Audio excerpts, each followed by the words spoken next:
All Out episode 4. Oh my god. I don't know what the heck it was about this episode. First of all, it was epic. Epic episode. But for some reason, I got the feel so bad towards the end, and I have absolutely no idea why because there was nothing sad in this episode. Come on, boys.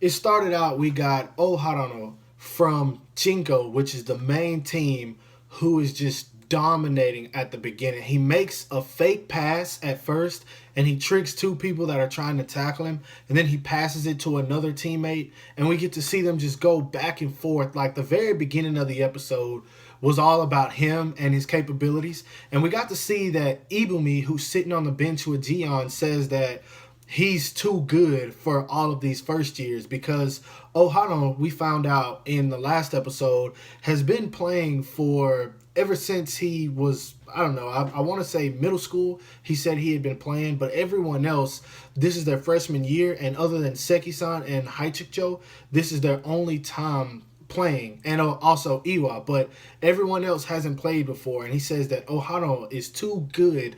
They can't keep up with him, and it's just epic to watch him because at one point he does another pass and it flies right past one of the guys, and he says, wow, you're able to do a pass without looking, and Ohano just looks at him and says, well, yeah, almost like it's simple for him, like it's instinct basically, and it just lets you know that he has a whole lot more experience than some of these other guys.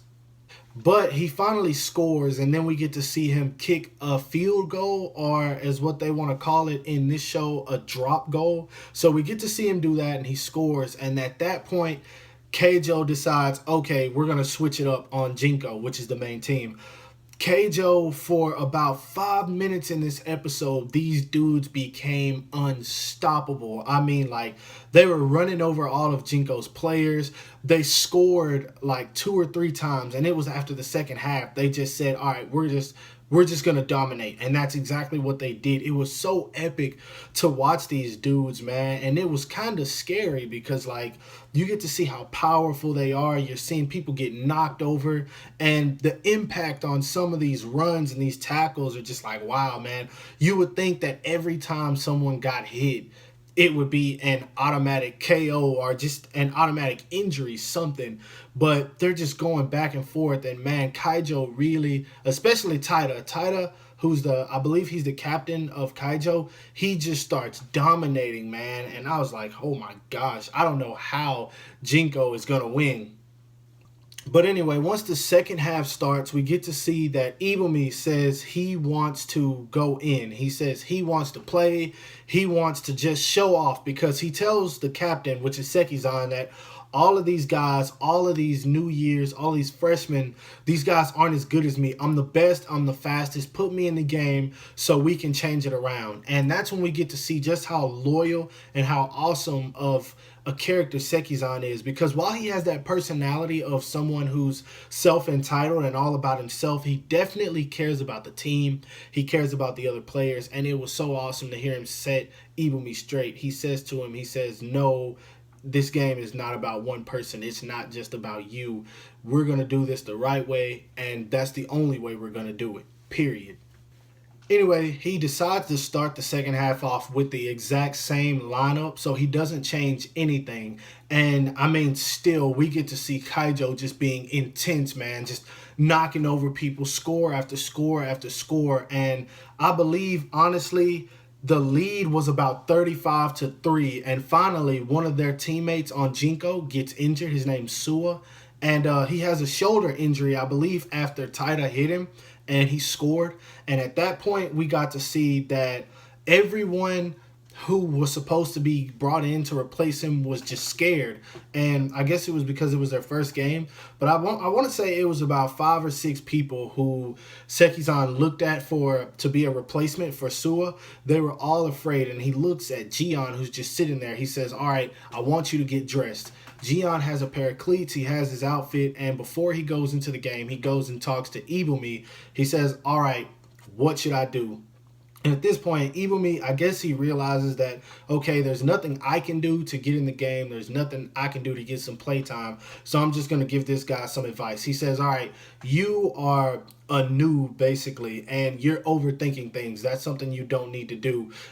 What you need to do is go out and just kill your opponents. And that's what he tells him. And with that advice, we get to see Gion go in the game. And he appeared to be nervous, but it was something that only Seki-san was even able to notice. I don't think anyone else noticed that he appeared to be nervous, but it didn't show whatsoever towards anyone else. And once he started playing, he did not stop.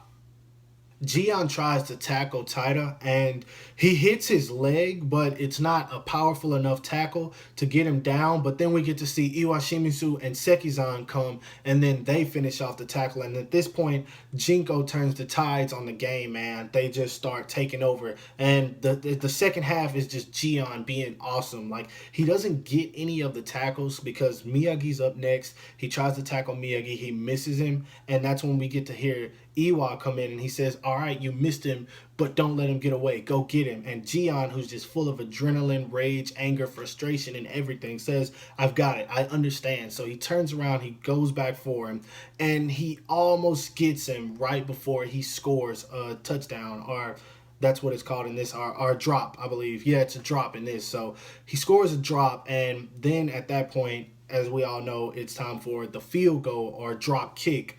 And man, at this point, you get to see that Gion, he's just feeling like, wow, I've been put in this game. I haven't done anything. I haven't been a help. And at the last point, we get to see Miyagi going for that last kick. And they all rush towards him, and they end up stopping the kick. I believe it was Gion who actually did it.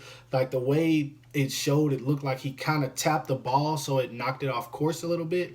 I'm not sure if that's what happened or if Miyagi just cracked because he was a bit afraid that he was going to get it stopped. I don't know, but either way, he didn't score the drop kick, and at that point, he tells Gion, he says, hey, don't worry, you did good. So he's getting support even from the other team, but he's still frustrated, and that's when we get to see Sekizan come in, and he says, hey, you stopped Taita. We changed the flow of the game a little bit. You did great. Don't worry about it.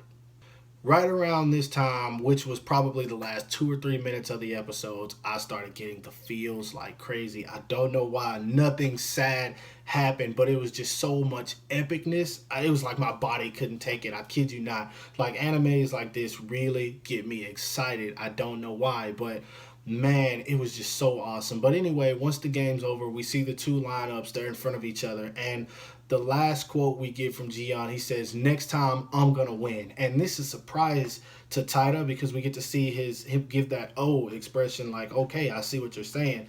And I honestly think that he definitely respects Gion's character along with Sekizan. And this game was basically a start for Gion. Even though he came in probably like the last 5 minutes of the game, it was a start. We get to see that he has potential and he's gonna grow, just like every main character in every anime. But man, this episode was so awesome. I kid you guys not. From start to finish, it was just awesome. And if you haven't watched this anime, it's 4 episodes. Go watch it. I don't know why you're watching this review if you haven't watched it, but please, man, 4 episodes. Go watch it. I know you'll love it. If you like sports anime, you'll love this one because it's intense.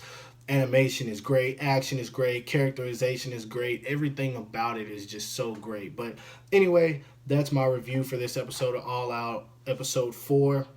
Like I said, go check it out. It's everywhere online. I got Crunchyroll, that's where I watched it. But yeah, hope you guys like this video. If you do, give it a thumbs up for me. I want to review this anime every week, so let me know that you guys like the review. Don't forget to subscribe to my channel. I don't know why you haven't subscribed if you're here already. And follow me on everything you see in the description below. Also following me on, I almost said the wrong thing, on Anime Amino at Animated Heroes. That gets very tricky to say sometimes. But yeah, follow me on Anime Amino at Animated Heroes. And I'll talk to you guys later. Peace.